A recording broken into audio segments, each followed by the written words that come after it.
Komið þið sæl og verið velkomin í Kaffikrókin, hlaðvarpsþátt félags atvinnurekenda. Þetta er 50 þátturinn af Kaffikróknum núna fyrir borgarstjórnarkosningarnar seinna í mánuðinum. Við erum búin að vera að ræða hér við oddvita helstu framboða stefnu þeirra í málum atvinnulífs og fyrirtækja í Reykjavík og gestur minn í dag er Hildur Björnsdóttir, oddviti Sjálfstæðisflokksins. Vertu velkomin. Takk fyrir. Þið auglýsið strax og lofið ótal aðgerðum strax eða innan 100 daga ef þið komast í meirihluta í borgarstjórn. Hvað viljið þið gera strax fyrir fyrirtækin í borginni? Svo ég byrja á að útskýra hvað við meinum með strax. Að þá skynjum við á samtölum okkar við fólk að það er orðið langþreytt eftir lausnum. Fólk og fyrirtæki í borginni langþreytt eftir lausnum. Fólk situr fast í Ártúnsbrekkunni eða hvar það nú er í umferðinni og á að vera alveg pollrólegt af því eftir 15 ár þá kemur borgarlína og hún á að leysa þetta allt saman. Fólk vil heyra hvað við ætlum að gera strax á næsta kjörtímabili vegna þess að jú, það er okkar hlutverk að skipuleggja framtíðina en við erum líka í þjónustu hlutverki við fólk í hversteginu. Þannig að við erum núna með verkefnalista, kosningalofröðun okkar eru verkefnalisti og þar erum við með verkefni sem við ætlum að ráðast í fyrstu 100 dagana. Við erum með annan lista sem segir hvað við ætlum að gera fyrstu 12 mánuðina og svo er það listin sem við treystum okkur til að klára á 4 árum. Það sem að þarf auðvitað að gera fyrir fyrirtækinni í borginni er eitt og annað. Stóra málið og stóra myndin birtist kannski í því að höfuborgin er því miður í mörgu samhengi ekki samkeppnishæf við önnur sveitarfélög fyrir fyrirtæki. Við þurfum að skipuleggja fleiri atvinnulóðir og ég myndi segja að græna gímaldið sé ein birtingamynd af lóðaskorti fyrir fyrirtæki í Reykjavík að þegar að borgin var í samkeppni það að fá að halda högum innan borgamarkana að þá var engin önnur lóð sem að stóð til boða en þessi.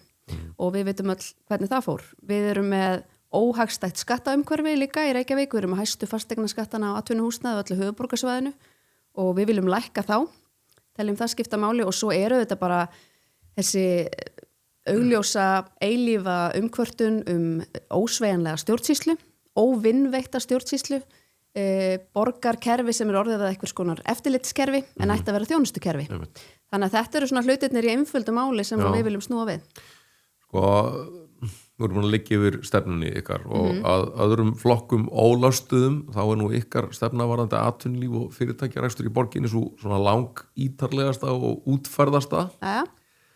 Og ég stoppaði svona hluti eins og að þið ætlið að einfalda leyfisveitingar hjá byggingafulltrúa og heilbrigðiseftirliti og það er nú reyndar atriði sem allir hinir oddvitarnir sem hafa komið hingað hafa nefnt. En þið lofið 30 daga afgreiðslufresti á erindum hjá skipulags eða byggingafulltrúa og það innan 12 mánaða.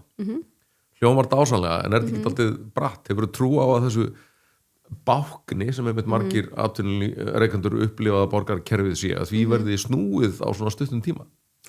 Já, við vitum að það verður erfitt og við vitum að við þurfum að bretti bermar. Það sem við þurfum að gera til að fá borgarkerfið til að afgreiða umsóknir á 30 dögum en ekki fleiri mánuðum er að við þurfum að taka borgarkerfið úr inniskónum og setja það í hlaupaskóna og fólk þarf bara að hlaupa hraðar og það eru þetta þannig það segir Noregi að ef að borgarkerfið hefur ekki svarað erindum innan ákveðins frests að þá þýðir það bara samþykki. Þannig að við þurfum að setja bara þetta ákveðna pressu á kerfið okkar og það þarf að vera bara meiri skilningur inn í kerfinu á tjóninu og kostnaðinum sem við erum að valda bara fyrirtækjum út í bæ, uppbyggingaraðilum og fleiri aðilum þegar við látum menn bíða. Já, fólk situr bara með tilbúnar fjárfestingar sem það fær engar tekjur inn á jafnvel misserum saman. Þetta er nefnilega, ef við til dæmis tölum húsnæðisuppbyggingu, að þá er oft verið að kvart undan því að gæði uppbyggingar hafi ekki verið nægilega mikil á síðustu árum og húsnæði sé ekki nægilega fallegt og umhverfið sé ekki nægilega fallegt. Ef við setjum okkur í spor verktaka sem er að byggja húsnæði hér í Reykjavík, að þá greiðir hann byggingaréttagjald þegar hann fær úthlutað lóð og þarf að leggja út fyrir þessu strax. Svo þarf hann að fara í gegnum borgarkerfið og lendi öllum töfunum og meðan tikkar fjármagnskostnaðurinn að því að menn slá jafnvel lán fyrir því að greiða út þessi gjöld. Bíða og þannig að þegar þú loksins getur hafið uppbyggingu þá er svo svakalega mikill kostnaður búin að fara í allar tafirnar að það er minna eftir til þess að eyða í gæði. Það sem við þurfum auðvitað að gera er að snúa þessu við og við tölum líka að vilja gera uppbyggingasamninga við húsbyggjendur þar sem að þeir fá 12 mánaða greiðslufrest á þessum gjöldum, geta byrjað að byggja strax og þegar við erum búin að gera kerfið librara og afgreiða erindi hraðar að þá getur þetta hraðað mjög húsnæðisuppbyggingu. Þannig að menn verða ekki fyrir þessu mikla fjármagnskostnaði. Við viljum líka létta kvöðum af uppbyggingaraðilum sem eru líka að hækka húsnæðisverð. Þannig að það er margt sem að borgarkerfið er að gera. Eins og þetta með félagslegu íbúðurnar og atvinnuhúsnæði á jarðhæðum. Já. Núna til að mynda eru nokkra vikur eða mánuður síðan að fasteignafélögin gáfu það út að í Reykjavík er atvinnuhúsnæði á fyrstu hæðum sem að uppbyggingaraðilum að gert skylt að byggja sem stendur tómt og stærðin, fermetrafjöldin samsvarar heilli kringlu. Það er fjöldi auðra rýma í Reykjavík. Og þetta eru auðvitað bara alveg galið. Það getur alveg átt við á einhverjum stöðum að hafa verslunarrými á fyrstu hæðum en við sjáum að menn hafa gengið allt og langt enda standa þessi í því rými auð. Og ég hjólíka eftir því þið talaði að þjónustuvæða embætti skipulagsfulltrúa, byggingafulltrúa, heimiliseftirlits skoða möguleika til aukinnar útvistunar. Hvað þýðir það? Bara fá einhverja aðra í verkefnin? Það hefur lengi verið umræða möguleikan á að bjóða út byggingaeftirlit. Við höfum líka talað fyrir því og það þarf auðvitað löggjöf til að þetta sé hægt sko. Þannig að þarna þarf samtal við þingið. Við höfum líka talað fyrir því að bjóða út heilbrigðiseftirlit. Og þarna stökkva margir á eftirlappirnar og verða hræddir og þarna muni bara verða einhver vinavæðing og einhverjar sjá þessi eftirlit og gefa vinum sínum leyfi. Og þetta er bara nákvæmlega sama umræða og fór á stað þegar ákveðið var að bjóða út bifreiðaeftirlit. Því að núna er það þannig, hið opinbera sér ekki bifreiðaeftirlit, það eru fyrirtæki sem gera það. Og ég hef ekki séð að menn séu að stimpla einhverja skrjóða hjá vinnum sínum og hleypa þeim á göturnar. Við höfum auðvitað bara að treysta fólki og treysta fyrirtæki Ég man gamla tíman í því, þetta er miklu strangara eftirlit. Sko. Akkurat, mikið strangara örugglega núna, heldur en það var hérna áður fyrr. Þannig að við treystum einkaframtakinu til að gera marga hluti betur en hið opinbera gerir. Og þegar við tölum að þjónustuvæða, að þá get ég nefnt sem dæmi að ég upplifi það mjög sterkt, ég er í miklu sambandi við veitingamenn og þeir lenda oft í stappi við heilbrigðiseftirlitið og bera saman borgarkerfið við önnur sveitafélög ef þú ætlar að opna veitingastað í Reykjavík að þá mætir þér mikið eftirlitskerfi sem að virðist ætla að góma þig við ekkert glæp gera ráð fyrir að þú sért að gera eitthvað misjæmt ef þú ætlar að opna veitingastað í einhverju öðru sveitafélagi þá er viðmótið sem mætir takk fyrir að opna þennan stað hér, hvernig getum við þjónustað þig Nú ég fer að spyrjast fyrir á sínu tíma og átta mig á því að heilbrigðiseftirlitið neitar að það beri nokkra leiðbeiningaskyldu gagnvart þeim sem er að sækja hjá eftirlitinu bara leiðbeiningaskyldu á stjórnsýslulögum og ég var algjörlega ósammála þessu þannig að ég óska eftir áliti borgarlögmanns hvort að heilbrigðiseftirlitið ber ekki sannarlega leiðbeiningaskyldu ber ekki sannarlega að leiðbeina þeim sem er að sækja leyfi og annað hjá eftirlitinu hvernig þau eiga að fara í gegnum þetta ferli og borgarlögmaður var sammála. Þannig að þetta er það sem við erum auðvitað að tala þegar við erum að tala förum úr þessu eftirlitskerfi yfir í þjónustukerfi. Við erum hérna fyrir fólkið, ekki fyrir kerfin og við eigum að skapa leifburt umhverfi fyrir fyrirtækin í Reykjavík. Og kannski frekar að fólk tilkynni að það sé hefjarekstur og eftirlit komið þá eftir á og geti Ég er nefnilega mjög frjálslynd í þessum efnum og þarna þarf auðvitað að breyta löggjöf en ég myndi vilja hafa það þannig að þú getur opnað veitingastað án þess að þessi, það má klára eldvarnar eftirlit, það er auðvitað mjög mikilvægt, en að öðru leiti verður bara hægt að setja límmiðan í gluggan, bara hér og eftir að ljúka hérna þessu og hinnu eftirliti, fólk fer þá unna ein ábyrgð og ef að menn opna og hafa ekki í ljós kemur, að þeir syndu ekki þeim kröfum sem eru gerðað til þeirra, þá er bara hægt að sekta menn. Ég myndi vilja miklu meira frjálsræði í þessum málum. Já, tölum aðeins götuna sem liggur hér norðan við okkur, Suðurlandsbrautina. Deiliskipulagið þar hefur verið mikið hitamál. Við erum með marga félagsmenn hérna í hverfinu. Við Suðurlandsbraut upp í Múlahverfi og ég er ekki búin að hitta neitt sem er ánægður með skipulagið. Fólk hefur áhyggjur af því að það að þrengja bílaumferð og fækka stæðum muni hafa áhrif á í rauninni allt hverfið, þannig að starfa sko á annað 1000 fyrirtæki með 5000 starfsmenn. Þið segist alltaf afturkalla deiliskipulagið. Hvernig vilt þú sjá Suðurlandsbrautina líta út? Ég tek undir með þessum atvinnureikendum og félagsmönnum þínum. Við höfum mjög miklar áhyggjur af þessu skipulagi og höfum gert alveg frá því það leit fyrst dagsins ljós. Við höfum alltaf lagst gegn því. Við höfum komið með tillögur að því verði breytt og ég get nú upplýst það að þegar meirihlutinn sprakk fyrir 1,5 ári síðan og við sátum í mjög stuttum meirihlutaviðræðum þar til að Flokkur fólksins ákvað að fara inn í vinstri meirihlutan að þá var það krafa frá mér að það að breyta þessu skipulagi Suðurlandsbrautar. Við myndum aldrei samþykkja þetta í þessari mynd. Ef þú skoðar þversniðið af Suðurlandsbrautinni hvernig þetta á að líta út eftir breytingar þá erum við að sjá að það gert ráð fyrir rosalega miklu plássi fyrir til að mynda borgarlínu. Það gert ráð fyrir 2 hjólastígum sikkur megin við brautina. Þannig að það eitt og annað sem hægt að breyta til þess að þetta taki allt saman minna pláss án þess að við séum að taka akreinar af umferðinni og bílastæði.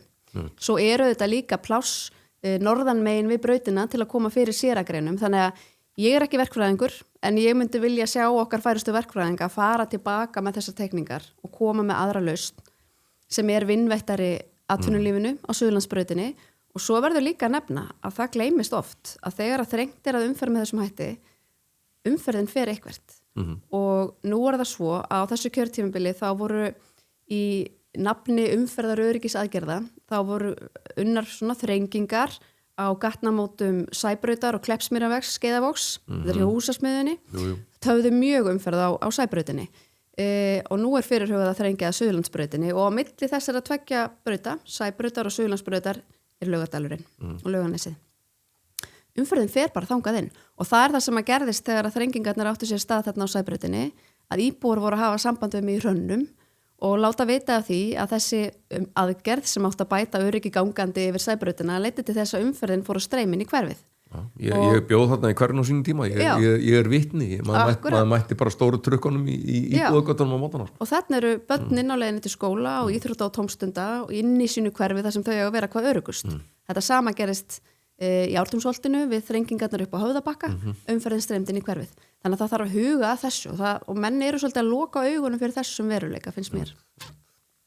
En sko, þið viljið samt alveg greiða fyrir almenningssamgöngum. Ég sé reyndar sko að þið hafnið borgarlínu en viljið hraðvagnakerfi og sérakreinu með betri biðstöðum. Það ekki rauninni bara borgarlína mínus það að akreinar séu miðjusettar og að það séu þrengt að bílaumferðinni? Ég hélt nefnilega alltaf upprunalega að borgarlína væri bara hraðvagnakerfi á sérakreinum og svona, en svo þegar betur að gáð og maður setur sig inn í málin og málin hafa svona raungerst meira og maður sér meira inn í plönin að þá sér maður að hugmyndafræðin á bakvið núverandi kerfi að þrengja umferð, það hugmyndin það að gera fólki svolítið erfitt fyrir að vera bíl, þannig að það velji frekar að fara eða neyðist til að fara frekar inn í borgarlínu.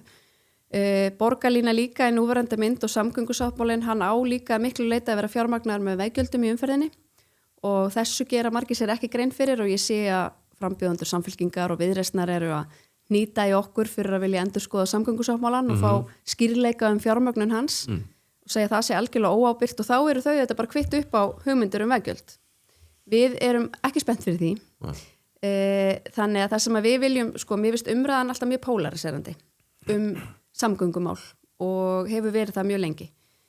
Það annars vegar, það eins og það séu bara tveir valkostir að það sé bara að fara af stað með borgarlínu í núverandi mynd eða bara hafna henni alveg og vera bara með strætó í núverandi mynd.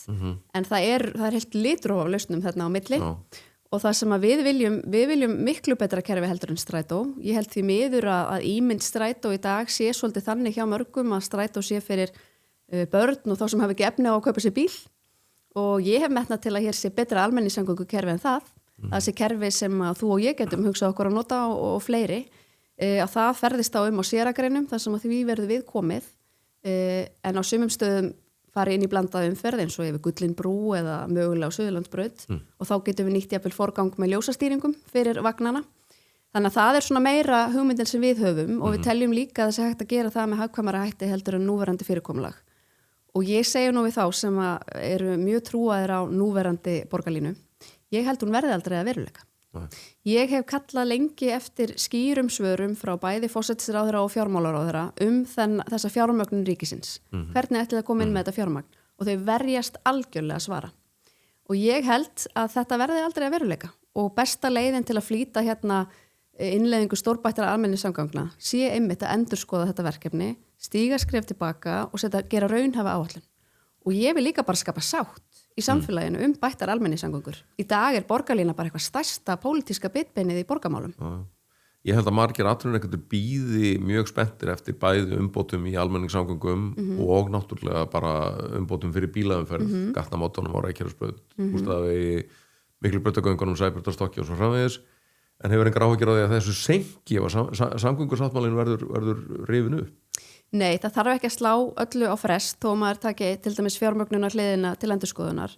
Það nú þannig að sáttmálinn var undirritaður 2019, nú eru næstum 7 ár liðin og það verður ekkert gerst fyrir Reykjavík í millitíðinni. Kópavogur fékk ansi góðan samning og það eitt og annað búið að gerast hjá þeim og það sem við erum auðvitað benda og við erum bara algjörlega samþykk því að þessi unnin samgöngusáttmáli fyrir höfuðborgarsvæðið þar sem að það er samstaða hjá sveitarfélögunum á svæðinu í samtali við ríkið löngu tímabærar samgöngubætur á okkar svæði, þar sem flestir búa og flestir starfa.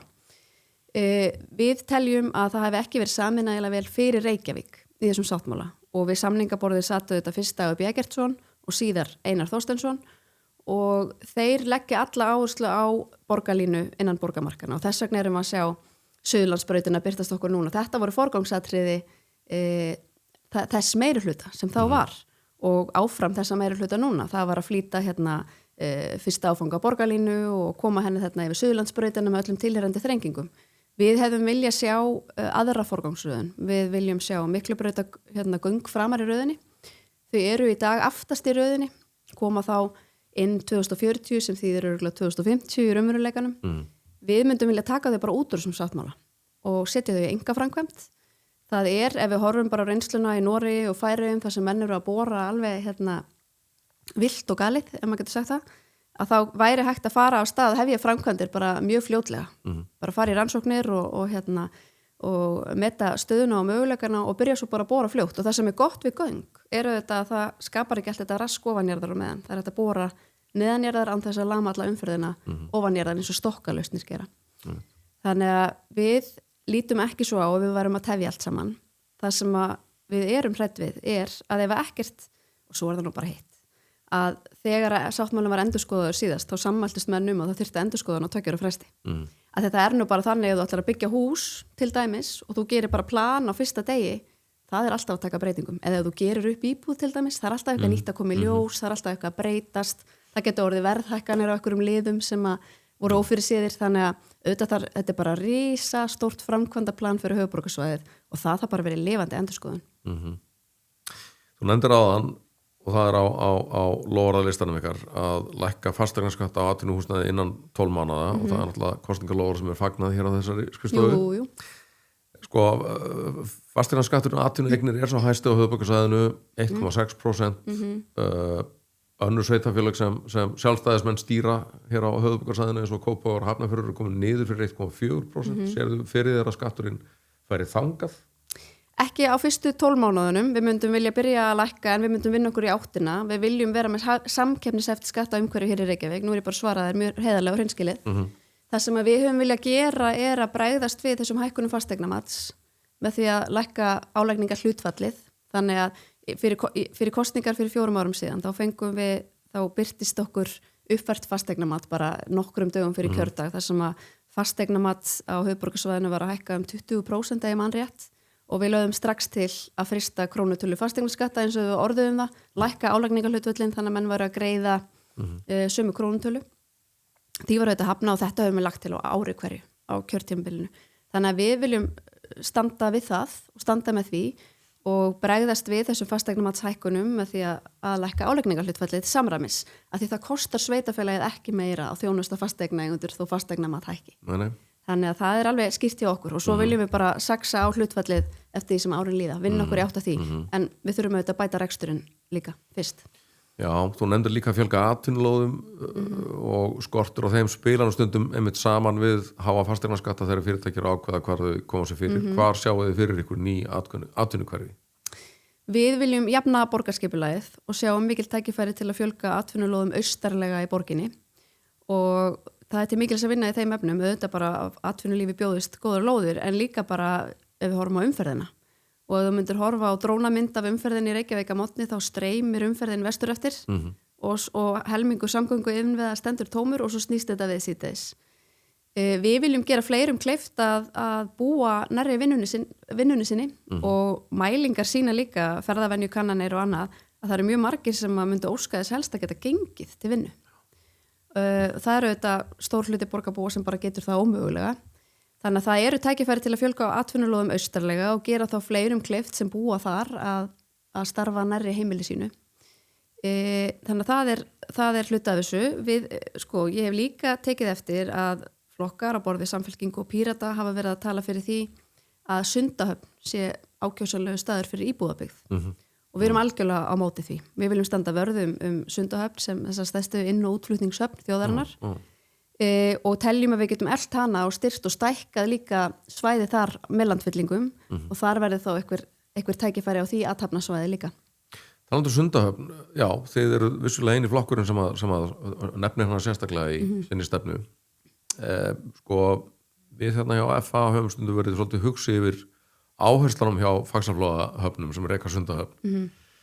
Það er að segja til dæmis keppinu þetta stóru sveitafélagana hafa ekki getað samið við Faxaflóahöfnir varanlega aðstöðu í Sundahöfn. Þá hafa þeir farið annað eins og austur í Þorlákshöfn. En svo sjáum við að sko Faxaflóahafnir er að agnúast út í uppbyggingu hafnarmannvirkja bæði austur í Þorlákshöfn og upp í Hvalfirði. Þarf ekki líka að passa upp á að Faxaflóahafnir gangi þannig fram að vinni með samkeppni í skipaflutningum sem atvinnulífið afskaplega mikið undir. Þú ert nú búin að vera þetta í stjórn. Jú, heilt yfir auðvitað erum við bara fylgjandi, bara lifandi samkeppnisumhverfi og þetta er þá bara eitthvað sem maður þarf að taka á. Við höfum auðvitað séð, ég menna eins og þegar að birtast fréttir af því að Samfylking og Píratar vilji byggja íbúðabyggð í Sundahöfn og þá auðvitað hoppar Elliði Vignisson hæð sína af gleði af því að hann sér auðvitað mikil tækifæri í því. En jú, þetta er bara hluta því sem maður þarf að skoða og í framhaldinu, það er engin spurning. Þið ætlaðu að gera ýmislegt í leikskóla og dagvistarmálum, ganga til samninga við fyrirtækjum, vinnustaðarleikskóla, daggæslu, styrkja grundvöld sjálfstæðra leikskóla, tryggja óskertan opnunartíma á frístundaheimilunum. Ég leitaði en ég fann ekkert sko vistunartíman í leikskólum, sem er náttúrulega bara stóra málið sem allir reyta hásið yfir þess að dagana bæði ungbarnaforeldrar og vinnuveitendur þeirra. Af því að Reykjavíkur leiðin með sinni áherslu á minni þjónustu, hún einfaldlega býður ekki upp á að fólk vinni fulla vinnudag. Hvernig er hægt að koma til móts við þetta? Ég er sammálaður. Þegar Reykjavíkurleiðin er kynnt að þá finnst mér þetta að vera bara uppgjöf. Menn eru að gefast upp fyrir verkefninu og hvað er verkefnið? Það er að veita heilstags þjónustu fyrir fjölskyldur í Reykjavík. Á síðasta kjörtímabili þá var tekin ákvörðun að stytta leikskóladaginn, það var áður lokað 5:00 og það var farið að loka öllum leikskólum borgarinnar 4:30. Ég lagðist mjög gegn þessu, náði að svona tefja máli með því að fara fram á og það fari í jafnréttismat og það kom auðvitað út úr því allt það sem ég hafði varað við að í ljós kom og þetta myndi koma hvað verst niður á vinnandi mæðrum, á fólki af erlendum uppruna, á fólki með lítið bakland og fólki í lágtekjustörfum sem hefur ekki þennan sveigjanleika í vinnu.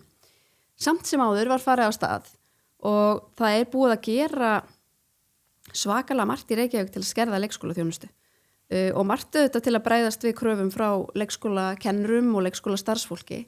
Fyrir 10 árum síðan þá var ákveðið að fækka leikskólaplássum í Reykjavík 500 bara með einu pennastriki til að fækka börnum á hvert starfsmann. Það var ákveðið á síðasta kjörtímabili eins og ég segi að stytta leikskóladaginn, það er búið að skerða vistunatíman, það er búið að innleiða styttingu vinnuvikunar, það er búið að gera ótrúlega margt en það hefur ekkert skilað okkur neinum árangur í þessum mönnunarvanda sem er í leikskólanum. Við viljum mjög fjölbreyttar, sko nú er til dæmis Samfylkingin að boða að það er bara lögfesta leikskólastigið, það er að setja það í lög að sveitarfélögum sé skylt að tryggja börnum leikskólapláss frá 12 mánaða aldri. Það auðvitað bara er ekkert hægt eins og staðan er í dag og nú bara verðum við bara að tala um veruleikann eins og hún er og ég er mjög gagnadrifin þannig að ég vil byggja á gögnum. Það vantar 2600 leikskólakennara til starfa á Íslandi. Það er að útskrifast 80 til 85 leikskólakennarar á ári hverju. Við erum með mikið brottfall á stéttinni á ári hverju líka sökum aldurs og þetta gæti tekið á bilinu 60 til 100 ár að manna stéttina þannig að við séum með nægilega marga leikskólakennara til að standa undir einhverju lögfestingu og leikskólastiginu við 12 mánaða aldur.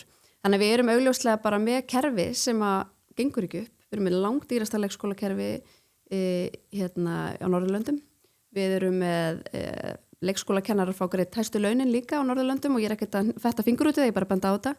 Við erum með flesta starfsmenn per barn, kennarar eru með lengsta undirbúningstíman þannig að við erum búin að gera kerfi sem við ráðum ekki við og við verðum að hafa kjarkinn til þess að snúa þessu við. Þannig að við erum að horfa á fjölbreyttarlausnir í þessa veru. Við viljum innleiða bara nýtt daggæslustig sem við köllum dagheimili og þá erum við svona lausundan þessum stífa ramma sem er búið að skapa sem bara er algjör ómöguleiki í að veita þjónustuna og það verður þá bara fyrir yngstu börnin, svona 12 til 2,5 árs og meðan þau eru að bíða eftir að stiga skrefin inn í leikskóla. En svo viljum við sem ég hef talað fyrir sko örugglega í 8 ár, sem eru þessi daggæsla leikskólar á vinnustöðum, að eiga gott samtal við vinnustæði að veita þessa þjónustu og það var nú aldeilis vandræðagangur að berja það í gegn allavega að Arion banki fengi að vera með daggæslu. Kosturum við það, vinnustæðir geta þá þetta stilt tíman vistunatíman í samræmi við vinnutíma foreldra og svo það þetta þannig að foreldrar þurfa kannski að fara hálftíma fyrir vinnu til að ná að sækja klukkutíma fyrir vinnu jafnvel, til að sækja börn á réttum tíma í leikskólan. Þegar umferðin er orðin eins og hún er. Þannig að ef að barn og foreldri fara á sama stað á mótni og fara heim frá sama stað síðdegis, að þá skapar það mjög mikið hagræði fyrir fjölskylduna og þetta fyrir vinnustaðinn sem ekki að missa fólk út. Og ég hef heyrt töluverðan áhuga hjá nokkrum fyrirtækjum á að vera með svona úrræði en það hefur ekki verið vilji hjá borginni. Þannig að við lýsum því yfir að við myndum bara strax á fyrstu 100 dögunum opna þetta samtal þessar lausnir. Það vantar fleiri leikskólakennara en ekki samt orðið of mikið af borgarstarfsmönnum. Þeim hefur fjölgað mjög bratt á meðan að fólk upplifir ekki aukna þjónustu hjá borginni. Jú, þeim hefur fjölgað of hratt. Ég hef stundum nefnt að fyrir 2-3 árum að þá gerði fjármála- og áttustýringasvið athugasemd í fjárhagsáætlun borgarinnar og benti á að á 5 ára tímabili hefði starfsmönnum borgarinnar fjölgað 25%, íbúum aðeins 10%. Það væri ósjálfbær þróun og henni yrði að vinda ofan af. Og við erum bara sammála því og þá erum við ekkert að tala að þessi of margir sem vinni í leikskólum eða of margir sem vinni í þjónustu við fatlað fólk eða of margir sem séu heima hjúkrun við aldraða. Það er ekki það. Það er þessi yfirbygging. Og ef við gerum samanburð bara á stjórnsýslu kostnaði Reykjavíkurborgar í samanburði við nágrannasveitarfélög og þá hann langhæstur í Reykjavík. Við erum með flesta starfsmenn per íbúa í Reykjavík í samanburði við nágrannasveitarfélög. Við erum ekki að njóta neinnar stærðarhagkvæmni. Þannig að þetta eru bara svona skýrir mælikvarðar á og það eitthvað að þetta í kerfinu. Það eru of margir millistjórnendur, það eru of margir inn í þessu stjórnsýslulægi, inn í ráðhúsinu, inn í borgatúninu og það þar sem við þurfum að skera niður. Og talandi það, ég sé að þið erum áætlunum bæði einkavæðingu og útvistun verkefna hjá borginni.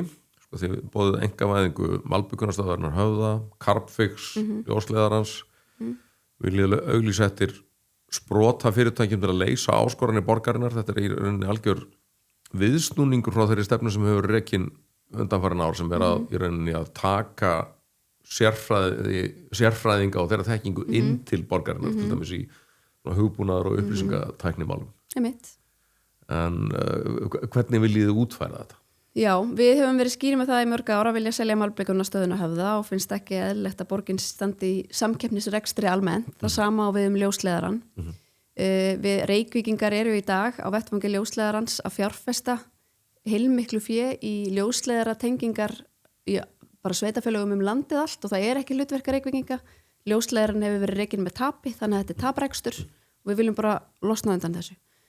Sama með Carbfix, þetta bara ótrúlega spennandi tækni og frábært fólk sem þar starfar og ótrúlegir vísindamenn. En aftur, þetta ekki eðlilegt svona kjarnar hlutverk orkuveitunar að vera að standa í þessu. Þannig að við viljum líka losa okkur við það. Við tölum frekari útvistunverkefna. Við erum Reykjavík eina sveitafélagi hér á höfuðborgarsvæðinu sem að útvistar ekki sorphirðunni og það meiri ánægja með sorphirðu í nágrannasveitafélögum heldur en hér í Reykjavík. Það starfa 100 manns við sorphirðu borgarinnar, þannig að þetta eitt af því sem við viljum útvista. Þú nefndir sérfræðingana og þá erum við kannski komin inn í stafrænumálin, en það hafa á bilinu 100 til 200 manns starfað við stafræna umbreytingu borgarinnar á ári hverju síðustu ár. Það var ákveðið á síðasta kjörtímabili að verja 10 milljörðum á 30 ára tímabili í þessa stafrænu þróun. Þeir milljarðar eru farnir og við sjáum ekki einhvern augljósan árangur af þessu. Þó ég ekki að gera lítið úr að eitt og annað hafi gerst en það verið ekki orðin einn bylting. Þannig að þarna hafa menn svolítið verið eldaskottið á sér. Borgin hefur verið í samkeppni við einkamarkaðinn fágæta starfsmenn sem mikil samkeppni fólk með tæknimenntun, verkfræðimenntun, tölvunarfræði, hönnuði og að yfirbjóða einkamarkaðinn og ég þekki bara mörg dæmi þess að fólki hafi bóðið starf í einkageiranum og hjá borginni á þessum vettvangi. Og það velur að vinna hjá borginni vegna þess að launin voru betri, vinnutíminn þægilegri, það var stytt vinnuvika, enginn ónáði helgar, miklu þægilegra umhverfi. Og það auðvitað við eigum ekki að vera leiðandi í launaþróun, við opinbera ekki að vera leiðandi í launaþróun. Við sjáum líka núna og ég hef áhyggjur af því að borgin sé ekki að nýta gervigreindina Nú erum við umhverfið þar sem að nýsköpunarfyrirtæki sem áður þurfti kannski 14 starfsmenn getur látið sér næja 4 ef það kann að nýta sér gervigreindina. Þannig að við getum skorið alveg verulega niður á þessu sviði sem sér með þessi stafrænu mál ef við tilengum okkur gervigreindina rétt. Já. Ég tók líka eftir atriði í stefnun ykkar sem að engin annar talar um. Það ástandið hjá fyrirtækjum og ártúnshöfðar sem með útrunnin lóðalegusamning. Sko, það náttúrulega búið að samþykkja nýtt skipulag fyrir höfðan. Áður en að íta mörgum fyrirtækjum að það út og í rauninni bótalaust. Það þarna margir atvinnurekendur sem að vita bara ekki sitt rjúkandi ráð en þið boðið að þið vilja leita lausna. Hvaða lausnir getur það verið? Sko forsaga málsins svo og það hefur sambandi við mig einn atvinnurekandi þarna fyrir svona 1,5 ári síðan. Þá hafði félag í húsinu sem hann starfar ætlaði að vera með sal í húsinu og fengið fasteignasala til þess að taka þennan sal og selja hann. Þá það fasteignasalinn sem hringir tilbaka og segir þetta verðlaus eign. Þeir eru á útrunum lóðalegusamningi, það ekkert uppkaupsákvæði og ykkur verður gert að rífa húsnæðið á einn kostnað og bara hreinlega hippa ykkur á lóðinni. Og þetta var mönnum mikið áfall og menn fara að skoða hjá sér málin og kemur í ljós að það bara heill hellingur af fólki í nákvæmlega sömu stöðu. Og þessi aðili spyr hvort að sendir okkur öllum ótvitum póst og ég spyr hvort að við ekki bara hittast. Ég fer að hitta hann upp á Bíldsöfða og hann hafði boðið bara heilum huga fólki sem í sömu stöðu á þennan fund. Og þetta eru þetta bara lítil og meðalstór fyrirtæki, margir hverjir með ævistarfið undir sem að fá ekkert samtal við borgina og ég segi það, við vorum ekkert á móti því að það er byggðar íbúður á Ártúnshöfðanum en það þarf auðvitað að vinna þetta í samvinnu við fyrirtækin og það þarf að vera eitthvað blöndu byggð, íbúðir og atvinnustar sem við getum vel farið saman. Þannig að þarna er ekkert samtal frá borginni, gagnvart þessum aðilum. Ég kallaði eftir samantakt á öllum lóðalegusamningum upp á Höfða á atvinnulóðum og bara hvernig þeir litu út og ég fór í mikla greiningu á þessu og kemur í ljós að fasteignamat þeirra eigna sem að standa á útrunum lóðalegusamningum eða samning sem að renna út á næstu kannski 1-2 árum án uppkaupsákvæði, þetta eru 20 milljarðar og þetta er fasteignamatið ekki besti mæli hverðin á virði eignana, þú veist það, en þetta er einhver vísbending. Þannig að við höfum verið að standa með þessum aðilum. Ég hef lagt til að borgin gangi til samninga við það og leiti með þeim einhverju lausna og þessar tillögur eru bara felldar, það er engin vilji og það sem er auðvitað ergilegt og það sem við köllum eftir er bara eitthvað jafnræði í þessum lóðamálum í borginni því þarna erum við með aðila sem eru reknir af sínum lóðum og eiga að rífa á einn kostnað og fara og það er ekki eins og samtali nýjan stað fyrir starfsemina og eflaust eiga þau bara að fara í eitthvað verslunarrými á fyrstu hæðum, öll þessi tómu rými eða eitthvað svona rugl. Þannig að það er ekkert samtal. Þannig að við höfum auðvitað verið að kalla eftir því og þessu jafnræði sem ég nefni að því að svo erum við erum með þessa aðleið þessari stöðu. Einhver eru upp á Höfða eru látnir víkja af sínum lóðum en fá uppbyggingarheimildir. Fá að byggja lóðir á íbúðunum, borga eitthvað vægt gjald fyrir það. Svo erum við með oljufélögin sem eru látnir víkja af sínum lóðum og fá uppbyggingarheimildir án þess að greiða nokkurt gjald. Við erum með Ríkisútvarpið sem fær gefins uppbyggingarheimildir á sínum tíma 2014 sem á þeim tíma námu 1,5 milljarði og björguðu RÚV frá greiðsluþroti. Þannig að þetta er bara algjör frumskór og það gengur ekki eitt yfir alla og það verður að tryggja eitthvað jafnræði í þessum málum. Sko nú erum við búin í þessu spjalli að nefna ábyggilega 5-6 mál Suðurlandsbraut, Höfðabakka, Kleppsmýraveg, breytingar á leikskólaþjónustu og fleira þar sem að eru að taka stórar ákvarðanir sem hafa mikil áhrif á hagsmuni fyrirtækja og enginn spyrir þau einu sinni hvaða áhrif mun þetta hafa eða hvað finnst ykkur þetta, hvernig mætti mögulega gera þetta öðruvísi. Er þetta ekki einhver svona bara grundvallar viðhorfsvandi hjá borgarkerfinu? Jú, það er mikill viðhorfsvandi og skilningsleysi gagnvart atvinnulífi og verðmætasköpun í Reykjavík og það þarf bara algjörlega að kollvarpa allri hugsun hvað þessi mál varðar í borginni og við sjálfstæðismenn munum gera það. Við segjum alltaf við erum flokkur atvinnulífsins, við stöndum með atvinnureikendum og við skiljum mikilvægi þess að hér í Reykjavík sé blómlegt atvinnulíf, að hér sé verðmætasköpun, að hér vilji fyrirtæki starfa og hér komi góðar hugmyndir til að vaxa og dafna og við munum standa með því. Hún er eiginlega búin að svara að loka spurningunni sem að er af hverju ættu þeir sem að vilja stofna fyrirtæki eða reka fyrirtæki Reykjavík að kjósa sjálfstæðisflokkinn. Já, þá svara ég bara í framhaldinu að ef fólk vill breytingar og við erum búin að mæla það 73% borgarbúa vilja breyttar áherslur við stjórn borgarinnar eftir kosningar. Það er heilmikill hópur fólks, fólk ósáttu stöðumála og það eru margar skýringar á því. Ef fólk vill breyttar áherslur eftir kosningar, að þá verður að tryggja Sjálfstæðisflokknum nægan styrk svo hann geti orðið burðarás breytinga.